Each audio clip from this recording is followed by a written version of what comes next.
Have you ever wondered about the secret to a lasting, happy relationship? It often lies in the unnoticed details. I'm Staci Bartley, a relationship expert and divorce mediator, and in today's episode of Love Shack Live, we're exploring the layers of what keeps love and connection strong. Together with my co-host and lover Tom and our daughter Brooke, we'll explore the essence of preventative maintenance in relationships. Just like we care for our cars, our finances, and our bodies, our relationships need regular attention to thrive. We're going to share stories and insights from my journey as a divorce mediator, uncovering the little things that matter most. Why do minor actions or their absence of have such a profound impact on our relationships? And how can we create a positive spiral of love and appreciation through our daily actions? So join me together as we delve into the patterns that lead to breakdowns and discover how to reinforce the bonds of love with simple yet powerful gestures. We're here to guide you through this journey, helping you rebuild a bond that's not just lasting, but genuinely fulfilling.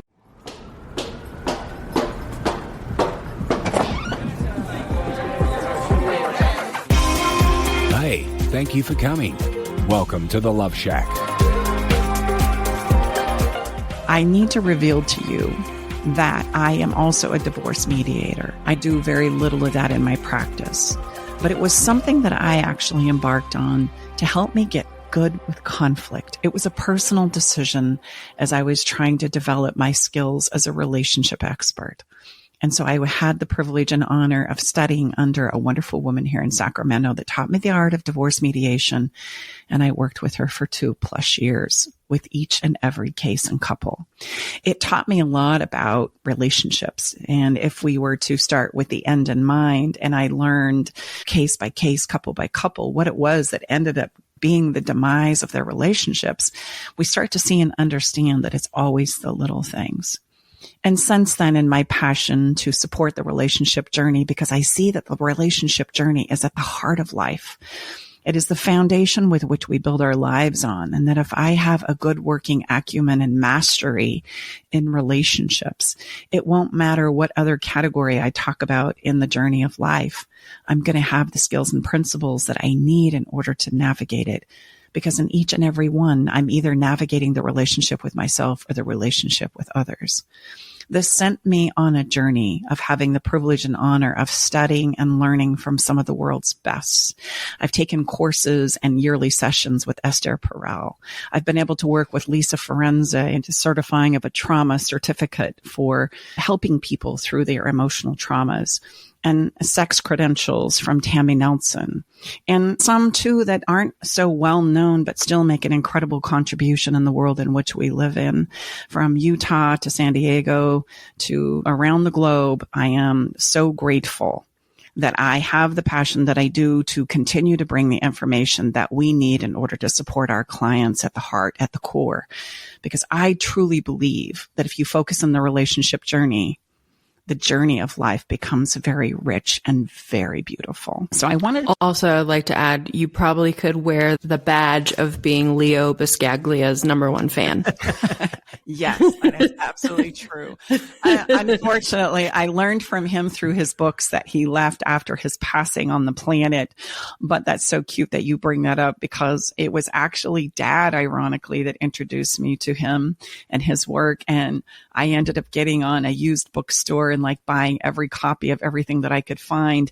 And this is going to sound really silly, but I'm just going to be honest with our listeners, right? Why not? I built a tent underneath my desk, and I would crawl under there with my blankets and my pillows, and I would pull out his books, and I couldn't digest them fast enough. Like, his words were something that I felt in my heart, and I felt like it was a complete message that had been lost over time.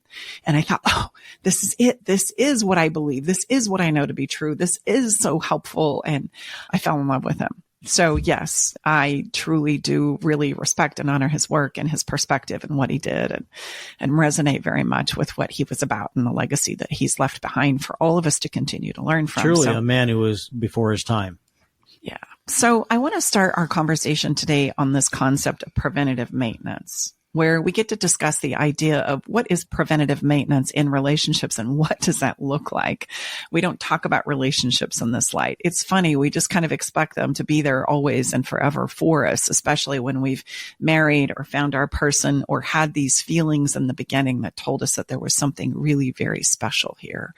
And we drill down on that experience, and we do marry and have children and buy homes and have babies. Oh, we create all kinds of beautiful, wonderful things together. And then we can find ourselves years down the road wondering how it is we fell in love at all.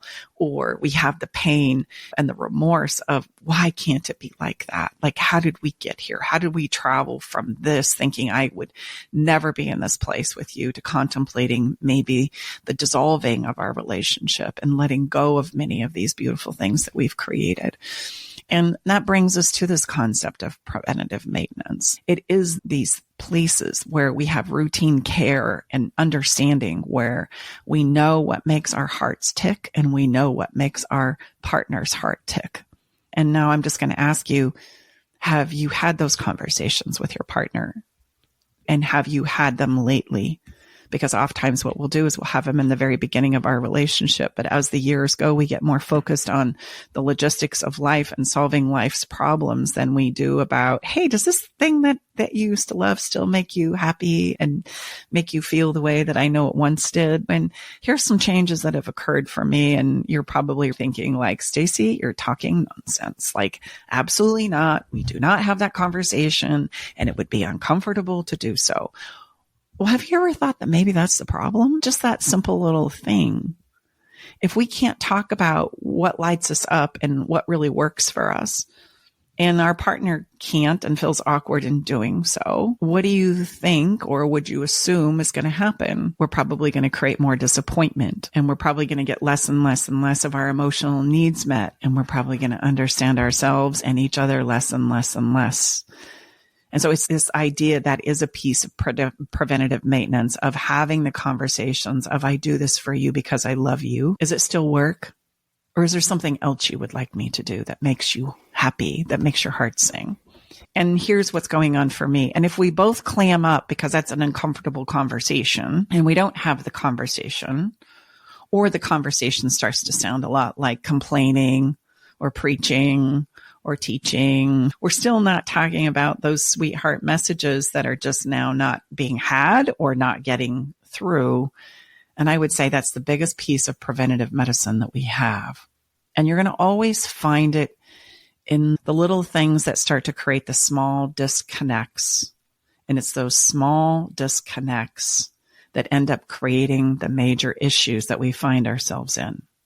So as these small disconnects continue to accumulate, this is when I start to have an addiction problem or a mental health breakdown or an emotional or physical affair. This is where I stop being intimate with you. So these are the result of these small little things accumulated over time, create big things, big examples of problems in our relationship. So the little things are ever present in the early stages of relationship. So let's just travel back with me to the beginning of your relationship for a moment. And I want you to think of all the delights that you brought to your partner that created pleasure for them. All the places where you truly endeavored to seek to create joy for them in your daily life. And as you uncover these, they're not big things. They're very small things done consistently over time. And so as you think about these small things, are they still happening? Are you still doing them? Is your partner doing them for you? And I'm thinking right now in my own relationship, what are some of the simple things that my partner does or did that caused me to feel loved and valued? And I'm going to confess, I'm right along with you. I probably don't say thank you enough.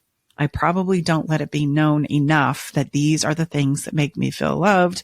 But for the purpose of our conversation here today, I'm going to leap in with both feet and let Tom know these are the things right now in our life and our relationship that make me feel valued. And it's going to make me cry. I'm trying not to cry. I'm trying to be clear.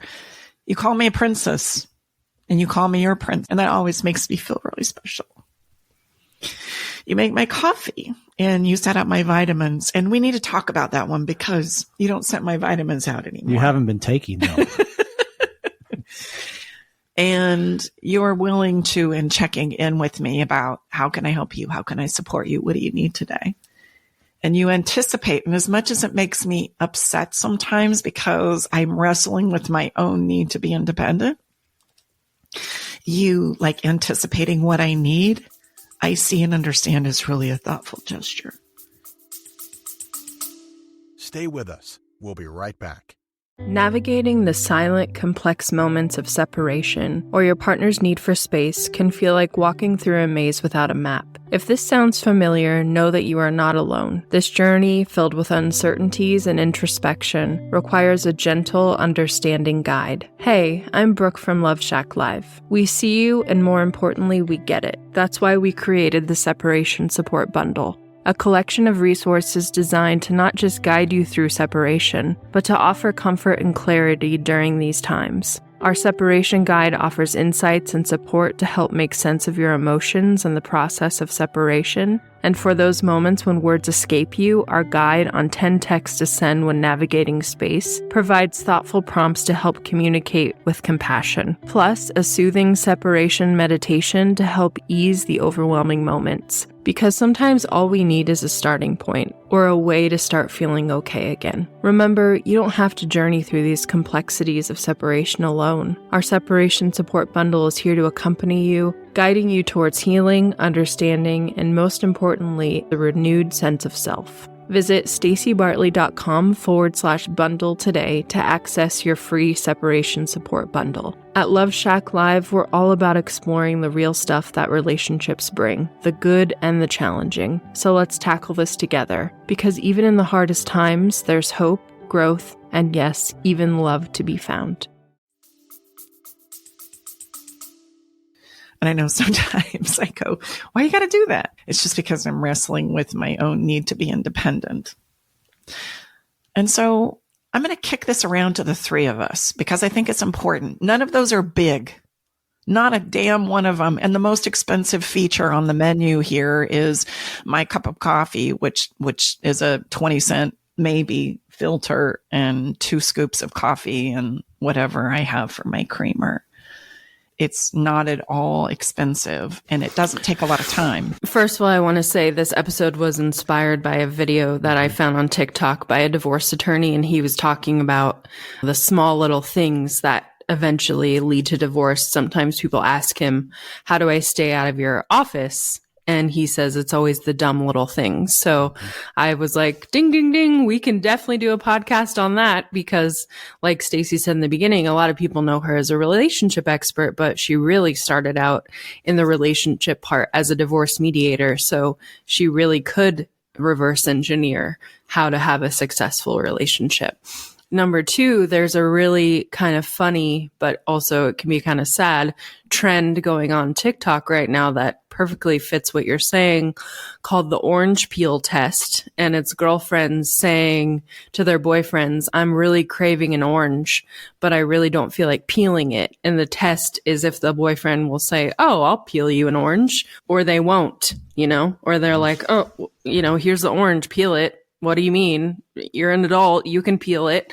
And so the test videos are interesting for me to watch because a lot of boyfriends are like, oh, of course I'll peel you an orange. And they'll bring it to them. And some of them are like, no, you didn't do anything for me today. Why would I peel you an orange? You don't do my laundry. The divorce attorney said one of his clients said she knew her relationship was over when her husband stopped refilling her granola. And I think that perfectly fits with what you were just talking about, Mom, too, because it is the small little things that we stop doing for our partners that we did at the beginning that kind of do signal that maybe there are some cracks in the foundation of your relationship. You need to go a little bit deeper and ask why that's happening first. And number 2, the orange peel test is a total example of the granola thing because why wouldn't you peel an orange for your partner? Yeah, it may be silly. It may be like, well, I know you can do this too, but that's not the point of it. The point of it is can't you just do something out of love for your partner because they either don't feel like it or they don't? For me, I don't like peeling oranges because it makes my hands smell like oranges and I don't like that. The small things cannot be overstated. The Gottmans have a little mini podcast called Small Things Often because it's so true. Small things often are what are like the little mortar in your relationship between the big bricks. Because if you don't keep doing those small things or you become bitter and resentful about doing them, that doesn't really say anything about your relationship. It says something about you, you know, or the connection, that there's something wrong with the connection. Yeah. And these seemingly little minor actions where the neglect of them significantly impact our relationships, as you're saying. And here's the thing. This is why they matter, because as humans, we key into these little things and use them to help us feel safe and secure. That's why they're big things. They're not little things. They are little things, but they feel like big things. Yeah. And here's the other challenge. And the moment these little things stop, I feel unsafe. But here's the next caveat. I don't ever say that. I don't address that. I just start making up a bunch of things about it and what it means. It makes me feel scared. So guess where I'm at? I'm in my fear. I'm in my insecurity. And so I start making up a bunch of things, just like your example of the orange. And the granola in the story. And we'll link the video so you guys can watch the divorce attorney's video too, so you know what I'm talking about. But the wife never said anything to the husband about the granola. She just, moved the bag and then threw the bag away. But she never said, hey, honey, why did you stop filling up the granola? Because the conversation could have made all the difference there. I'm not saying it would have stopped their divorce, but it would have created more understanding. Sure. Well, and even in your examples of like, can you peel this orange for me? If somebody's not willing to peel an orange for you, well, then there's some probably resentment there in regards to them feeling like they're not getting their needs met too. So why do I have to do this for you? It doesn't mean they don't love you. That's my point. It does not mean that they don't love you and that you haven't co-created some beautiful, wonderful things in your relationship. And I think that's very often what we miss. We just jump to these conclusions and assumptions and we think, see, there it is. I gave them the orange test. It's over. They didn't peel my orange.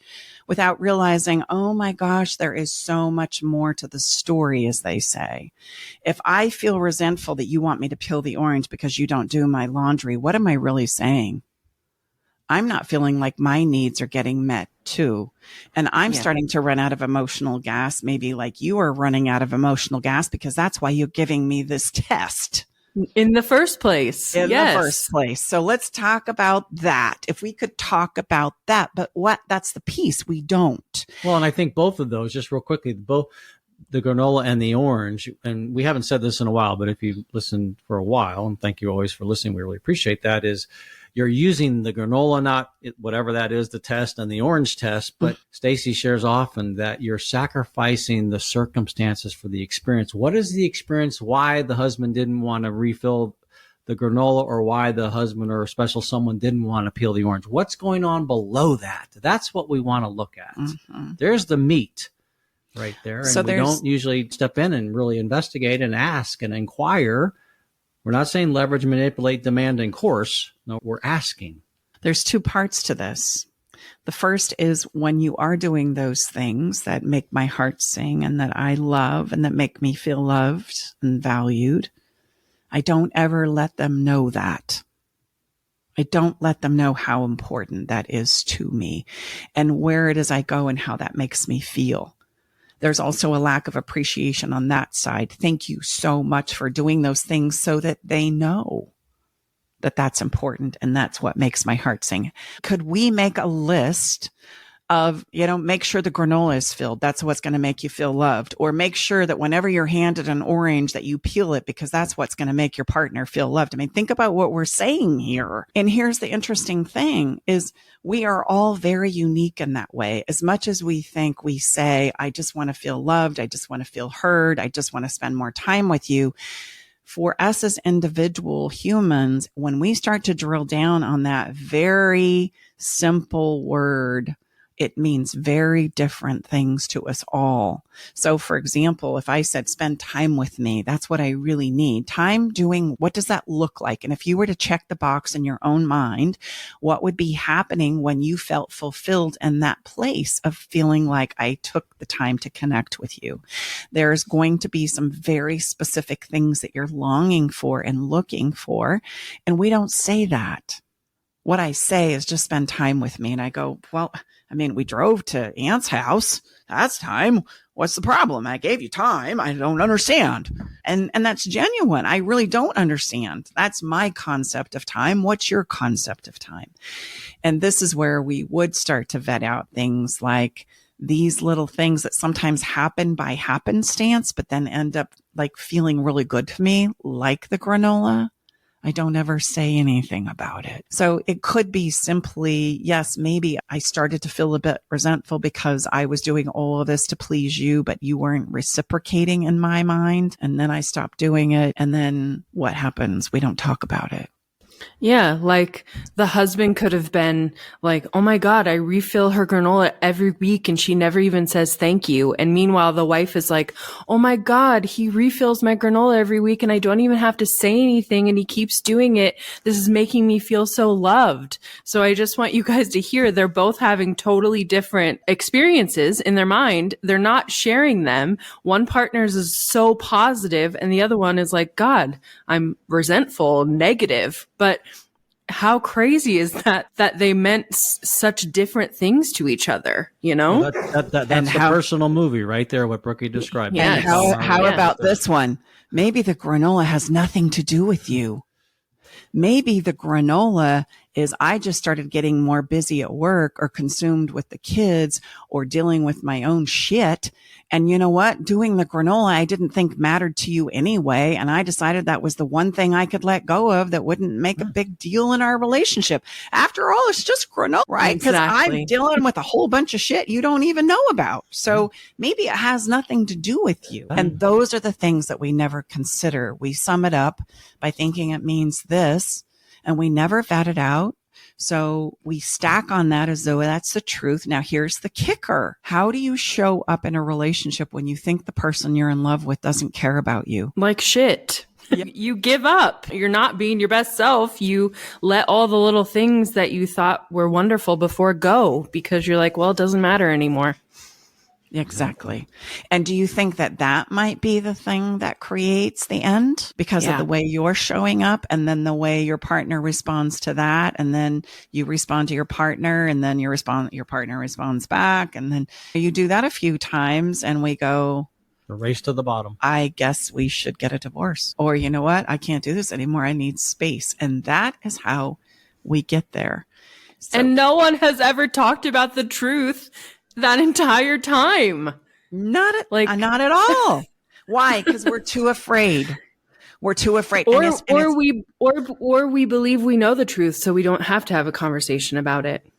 Yeah, we don't have to vet it out because no, I have the evidence. You didn't peel the orange. That's it. It's over. Or you didn't fill the granola. Or you stopped giving me my vitamins. I had to keep them in a bag. You stopped packing my lunch. You stopped any of those things that making so my much coffee. To us. Mm-hmm. Yeah. So I'm just going to repeat this because I think this is so important for us to see. Did you say that this was something that was important to you? And did you say thank you? And does your partner understand and realize that this is something that makes your heart sing? That's going to be a problem if you don't. Number 2, if it doesn't happen, could it be that it's not that they don't love and care about you, that maybe they have some places where they need to vet out some resentments and some disappointment with you, but they're not saying so, just like you're probably not saying to them.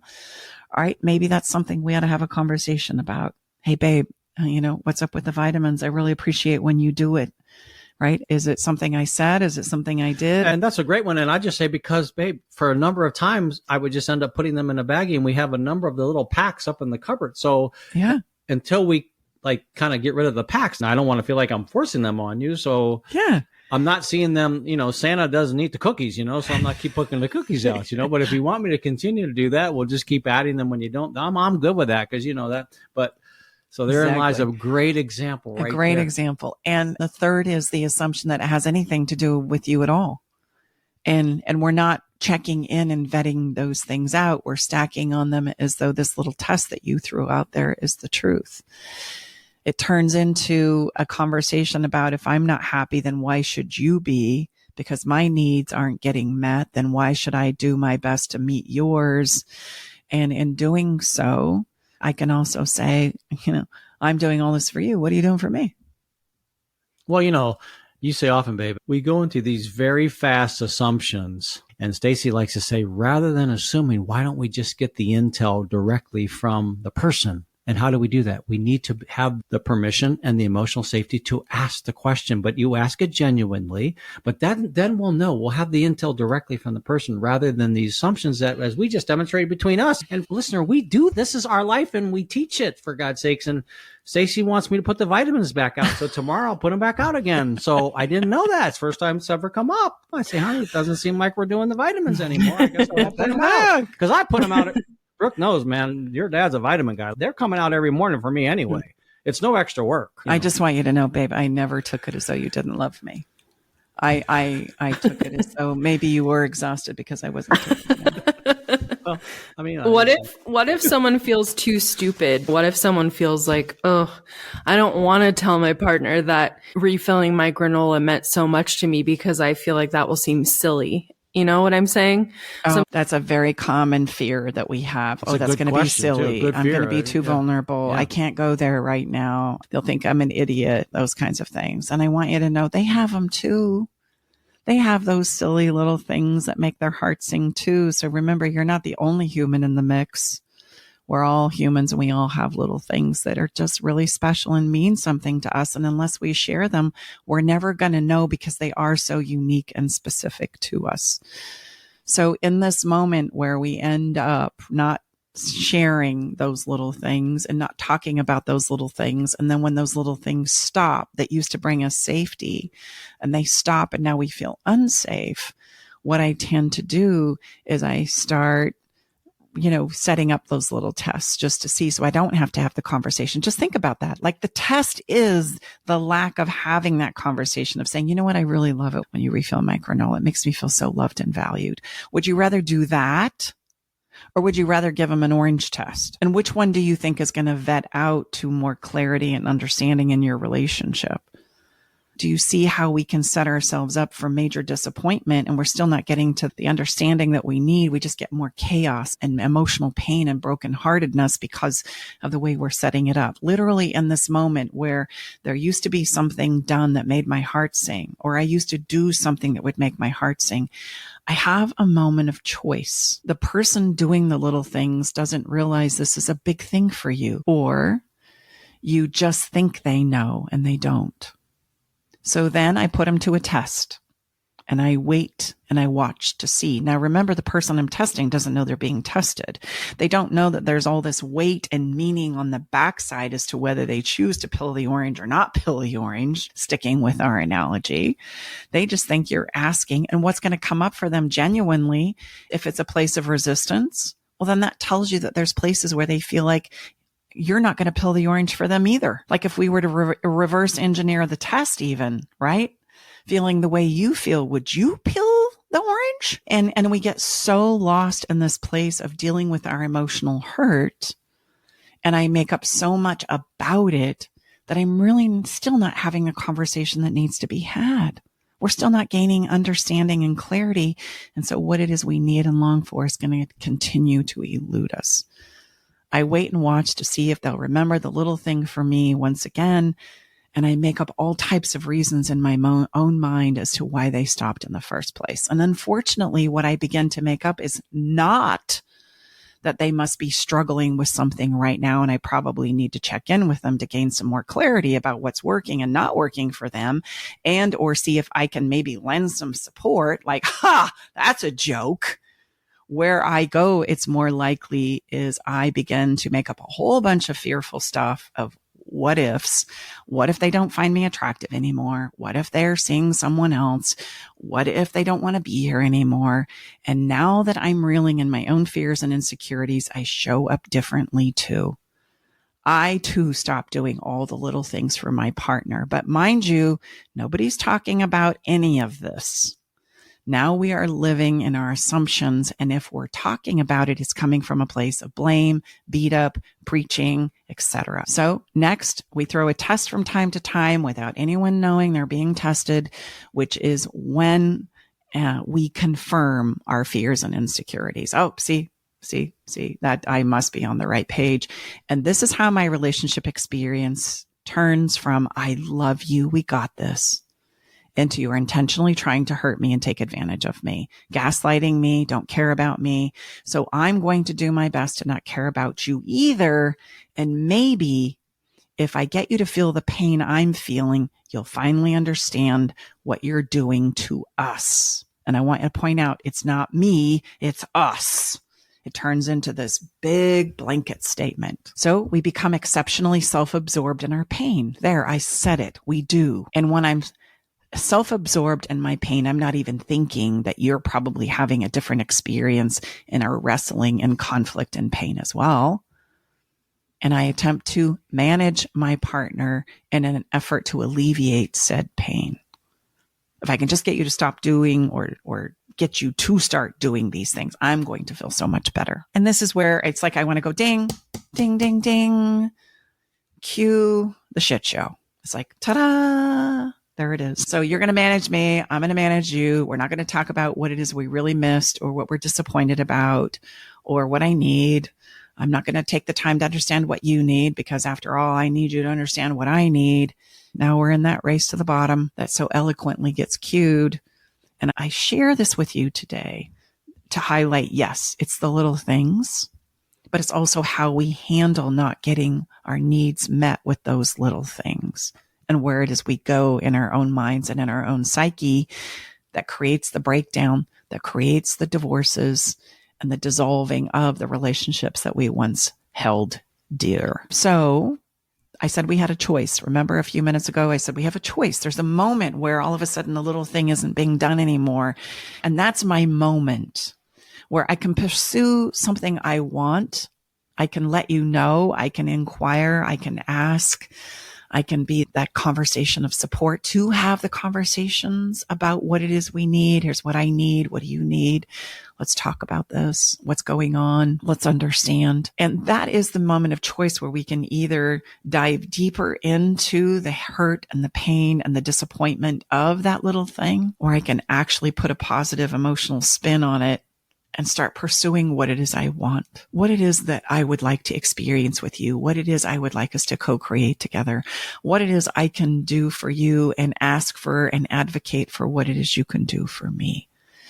And that's how we put a positive spin on this. Positive actions and attentiveness can create a reinforcing cycle of love and appreciation in our relationships. And if in real time we go back, Tom and I, to the vitamins, number one, I could put a positive spin on that and didn't assume, and I didn't, I'm really proud of myself. I didn't assume that it wasn't because he didn't love me and didn't care anymore, even though it was a little thing he had done for years. I just noticed one morning my vitamins weren't laid out on the plate. And then I remembered myself that, you know what, you're right. I've been a little resistant in taking them. We'll have a conversation about it at some point in time. And I truly didn't plan it was going to be on the podcast, but here we are. We'll roll with it. I'll take a picture and post on social media. They'll be back out tomorrow morning. But instead of assuming that they don't care, what if we assume instead that they do care and something must be going on for them? And maybe we should inquire about that instead. And I could take that positive spin on inquiring about that. And maybe I start by reassuring them that I love them and that I miss the fact that you don't do this for me. And I'm just checking in. Are we okay? Are we good? Is there anything you need from me? Is there anything going on that you need to share with me that I need to understand? And so what if instead of pulling away, we offer small gestures that can strengthen our bond instead? And in my work and even in my own life, quite frankly, there's a little thing I teach passionately about called fairy dust, because this plays a huge role in our relationships of taking it from the negative and spinning it into the positive. It really is a simple and easy way to create a positive spiral of emotion instead of taking the same old journey into the negative that we so often do. We need to remember that when we appreciate the small things in my person and all that they're doing for me, then they know, and I know they know. And they need to know because you need them to know what makes your heart sing. And if you don't say so, they won't know. They won't. You're enjoying it. You're over here in pleasure mode. But did you ever think once to say, thank you? I appreciate this. This means a lot to me. Because if you don't, they may not think it's a big deal. And one day, just on their own accord, because it's something they do for you, it's energy and investment they put in, maybe they make it up in their own minds. It doesn't matter to you. So I stop. It's no big deal. You don't seem to like it or, care or say anything about it anyway. They also have no idea what breaks your heart unless you say so. So not in an attacking manner, but in a sharing manner. Because here's the deal. The truth is, as the human beings that we all are, we can all get caught up in managing our own emotional pain and lose the ability to understand what might be going on for our partners. We become very self-absorbed there. And I think you should know and be able to fix it, especially if you love me, without realizing sometimes they're dealing with theirs too. That's kind of a sobering thought. So when things stop, I assure you it has less to do with you and more to do with how your partner is feeling. We should check in about those things. And we should also take the responsibility of letting them know with clarity and understanding what it is that makes your heart sing. Don't leave it a secret and don't assume they know. I'm going to sum this conversation up by a quote from Tony Robbins, who says this beautifully. He has a wonderful quote that says, if there would never be an end. Think about how careful in the beginning we are about ensuring that what I'm doing and how I'm showing up works for you. And all the little things that I come up with and I create in my own mind's eye that I think might give you pleasure and joy and connection because of the things that we've shared. If we could just go back to those moments and have those types of conversations, I assure you there would be less heartbreak and far less need for space and separation and divorce. It's simply we don't have the conversations that matter most. And we don't have those conversations from seeking a place of understanding. We step into blame, testing, minimizing, criticizing, manipulation, all kinds of other juicy things that unfortunately unravel us and take us into that race to the bottom. So you may have heard me mention the fairy dust, right? That little thing that we can do that makes all the difference in our lives. And right now for our listeners, I'm going to gift you with a download that you can download right now that's going to give you not only what fairy dust is, but it's going to give you 4 significant ways to use fairy dust in your relationship right now. What is fairy dust? Well, I'll tell you this much about it. It's that little thing that you can do right now that will take you into a positive spiral, moving your relationship in a better direction than continuing to do what we've described here. And I'll just share with the listener, don't worry, you can't spread too much of it either. So there's lots of opportunity for you. Yeah, totally agree. So it is important for us to be proactive in these things. If we don't reach for and continue to seek and have conversations about the little things that are meaningful to me, and we don't remove the testing that I'm setting my partner up for unknowingly, and then I make up a whole bunch of things about you and our life together because of it, I need you to understand these are egregious understanding parts in your relationship. Like the conclusions that you're coming to because of the assumptions you're making without having the conversation is going to be the thing that breaks your relationship down. We need to talk about these things. And yes, it's going to cause you to be vulnerable. And yes, you're going to feel silly doing them. And yes, your armpits are going to get sweaty. But it's the only thing I know of in this moment in time, knowing what I know, that's going to help you create more of what it is you say you want. It's kind of like you can't have your cake and eat it too. We can't avoid the important conversation that makes your armpits sweaty and have the connection, the thriving relationship, and the bonding that you so desire. You have to step in and do the scary stuff.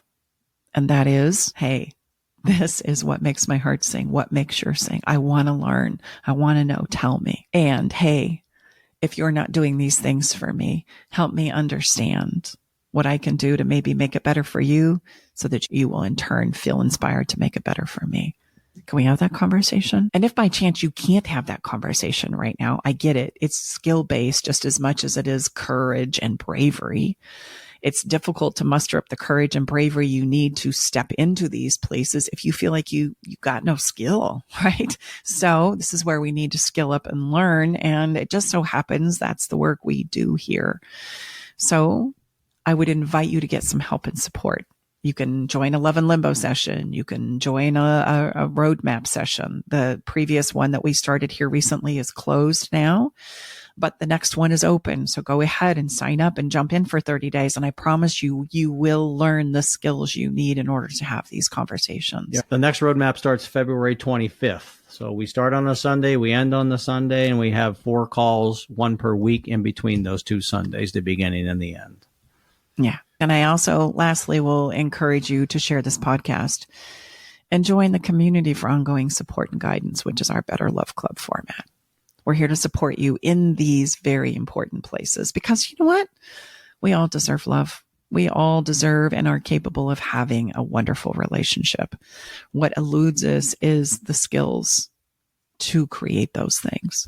And if you're willing to roll up your sleeves and learn some skills and practice them, you too can have what it is you desire. It is not just for the chosen few. Great relationships can be had by all.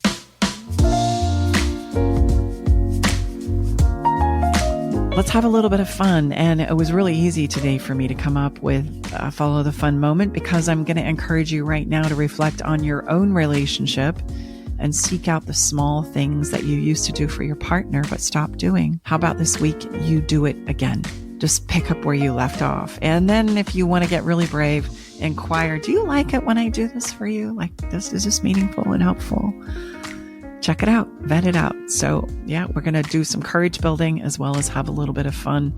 And it's something that you can do right now. Brooke's going to post on Instagram. I'm going to send her the picture of the vitamins in the morning. And then as we complete this follow the fun, what are some things that you would love to experience again from your partner? Would you be so brave as to ask them for it? Oh boy.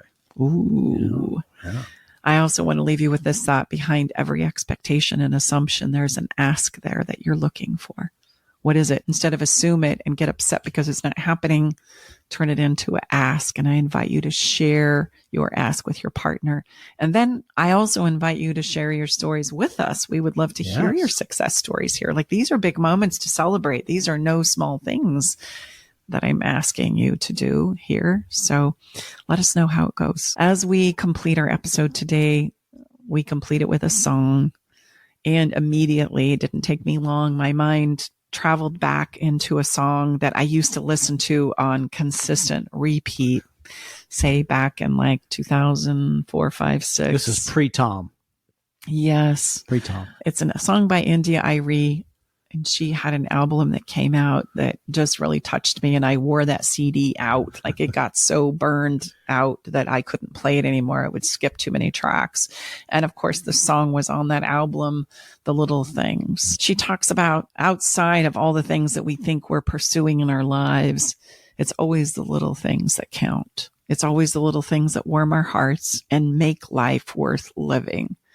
So check it out. I love this song. I played it, and then I played it 5 times this morning before putting it in the pot. Enjoy it. It is the little things. It's the little things for all of us. You can listen to this song and our entire playlist on Spotify by going to Love Shack Live playlist. You can also check it out on our podcast page at bartley.com. All right. I think that's a wrap on the little things that are big things, really, but little things in measure. May you enjoy the little things today, search for the little things today, and gift the little things to the people that you love. Bye-bye for now.